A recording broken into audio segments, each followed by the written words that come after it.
berupa materi yang akan kita pelajari, yaitu strategi dakwah Nabi. Yang pertama, beliau berdakwah secara rahasia.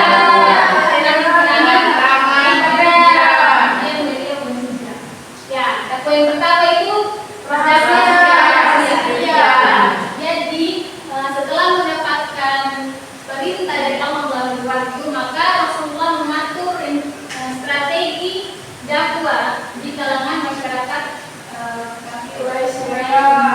Nah, awal yang beliau ambil yaitu berdakwah secara sedia atau sembunyi-sembunyi. Di sini beliau memilih langkah ini karena beliau mengantisipasi reaksi orang kafir yang kaget dan belum menerima ajaran yang berbeda dengan keyakinan mereka. Dan di situ pada saat itu pula beliau mempertimbangkan pengikut beliau yang masih sedikit. Ya, beliau melaksanakan dakwah ini selama berapa tahun? 3 tahun. Nah, pertama-tama beliau menawarkan Islam kepada keluarga beliau dan sahabat-sahabat beliau. Ya, pertama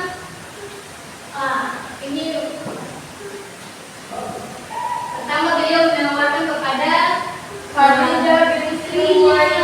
Siapa itu Khadijah? Istri Rasulullah SAW.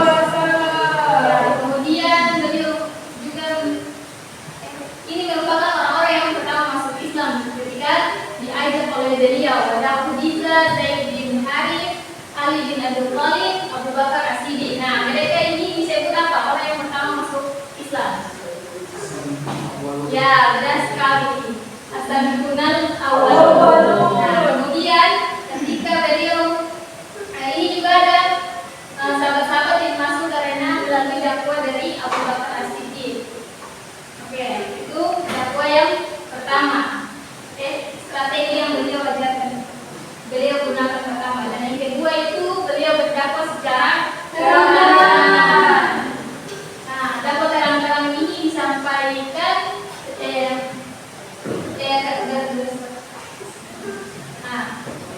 ini beliau berdakwah secara terang-terangan karena turun surah Al-Hajj ayat 3 ayat 9 dan artinya, maka sampaikanlah olehmu secara terang-terangan segala apa yang diperintahkan kepadamu dan berpalinglah dari orang-orang musyrik. Nah, maka Rasulullah mulai berdakwah secara terang-terangan.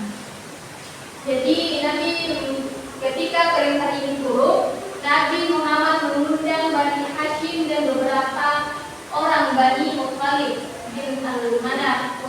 Nabi menyuruh kepada kaumnya menyembah dan berserah diri kepada Allah. Namun semua kerabatnya menentang Rasulullah, hanya Abu Thalib yang tidak menentang. Dia tidak masuk Islam, tetapi dia juga mendukung Nabi. Nah, setelah Nabi merasa yakin terhadap dukungan dari dan janji dari Abu Thalib untuk mendukung beliau dan menyampaikan wahyu, maka beliau berdiri di atas bukit Saf lalu berseru apa? Ada yang bisa baca? Saya buku. Ya, silakan. Wahai semua orang, maka semua orang berkumpul memenuhi seruan beliau. Lalu beliau mengajak mereka kepada tauhid dan iman kepada risalah beliau serta iman kepada hari akhir.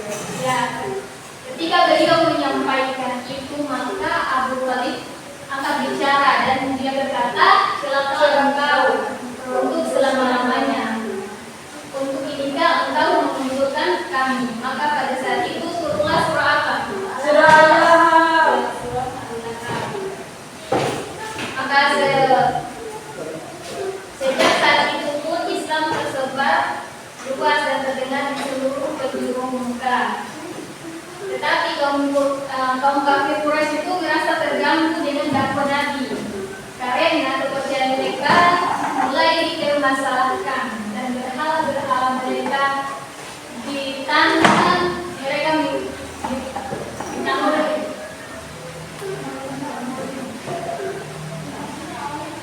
jadi semenjak penolakan itu kaum kafir Quraisy menghentikan Nabi dengan berbagai cara. Antara lain mereka menjelek-jelekan ajaran Islam, membangkitkan keraguan-keraguan, menyebarkan anggapan-anggapan yang menyasingkan ajaran-ajaran beliau dan diri beliau. Mereka melawan Al-Quran dengan dongeng-dongeng orang-orang dahulu dan menyibukkan manusia dengan dongeng-dongeng itu agar mereka meninggalkan Al-Quran dan menyiksa terhadap para pengikut. Jadi pada saat itu kaum kafir Quraisy menawarkan untuk mempertemukan Islam dengan jahiliyah. Jadi mereka menawarkan untuk menukar keyakinan. Jadi Nabi itu mengikuti keyakinan mereka tanpa meninggalkan Islam. Begitu pula mereka akan mengikuti Islam, tetapi mereka tidak meninggalkan keyakinan mereka. Tetapi Nabi menolak hal itu. Nah, penolakan kawan Nabi menolak hal itu. Jadi penolakan yang Nabi lakukan membuat orang kafir Quraisy terpakir marah. Mereka melakukan pemboikotan terhadap para pengikut Nabi dan kaumnya. Mereka menulis selembar kesepakatan keputusan hubungan total dengan Bani Hashim dan Bani Abdul Muthalib. Pengumuman tersebut digantung di salah satu sudut Ka'bah. Adapun isi pengumuman tersebut tadi saja. Saya Bu. Ya, silakan. Yang pertama, barang siapa yang setuju dengan agama Muhammad, berbelas kasihan kepada salah seorang pengikutnya yang masuk Islam, atau memberi tempat singgah pada salah seorang yang berbeda, maka ia dianggap sebagai kelompoknya dan diputuskan hubungan dengannya. Yang kedua, tidak boleh menikah dengannya atau menikahkan dari mereka. Dan yang terakhir, tidak boleh berjual beli dengan mereka. Ya.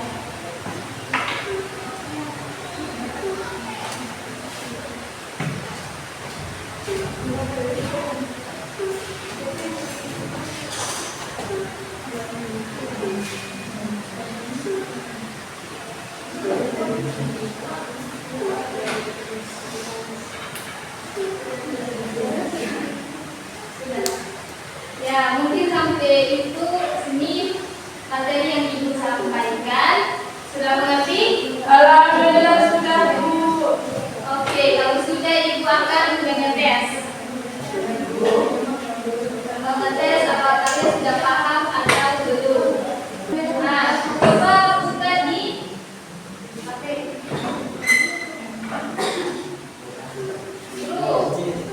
semua sudah buka? Oke, masukkan namanya ya. Sudah Bu. Nah, mulai. Ayo, coba masuk. Baru 3 orang ini yang masuk. Habis pasti mulai boleh dari apa kosong. Ya, ayo masuk. Ayo, jangan ada yang masuk lagi. Baik. Tidak ada data.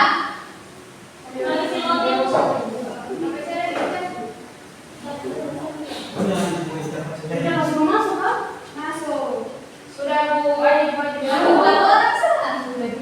Misyar ya. Dari mana yang masuk? Sudah, mulai? Ya Bu. Itu paling cantik. Itu paling jauh. Oke, kita mulai. Ayo isi di situ. Oh iya. Ayo.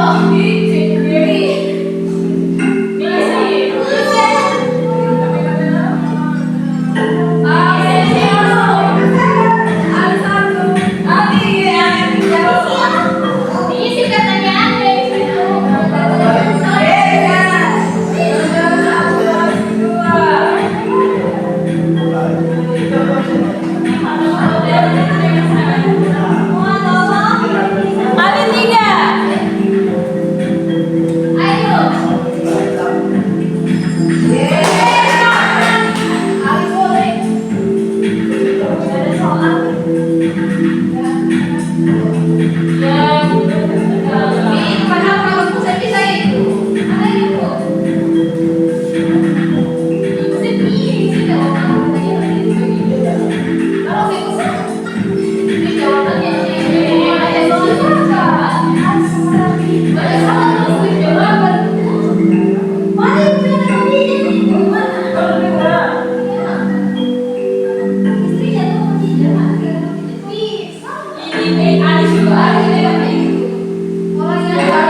berakhirnya quiz tadi, maka kita cukupkan pelajaran kita sampai di sini.